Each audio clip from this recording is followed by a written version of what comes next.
হে আল্লাহ, আমি তোমার কাছে তাকে হালালভাবে চাই। একমাত্র তুমিই পারো আমার এই ইচ্ছা পূরণ করতে। আল্লাহ, তুমি আমার জন্য তার মনে হালাল ইচ্ছা পোষণ করে দাও।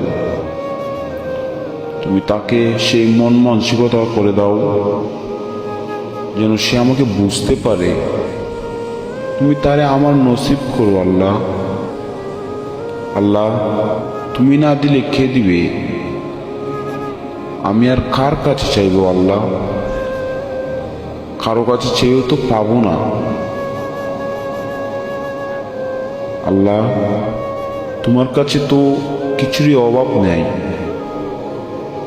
তোমারই অদম বান্দা, এই অদম বান্দাকে সেই মানুষটা নসিব করো মওলা। তোমার কাছেই চাই, তুমিই দাও। তুমিই আমার কল্যাণ দিক নির্ধারণ করে দাও। আমার নিজের বলতে আমি শুধু তোমাকে বুঝি আল্লাহ।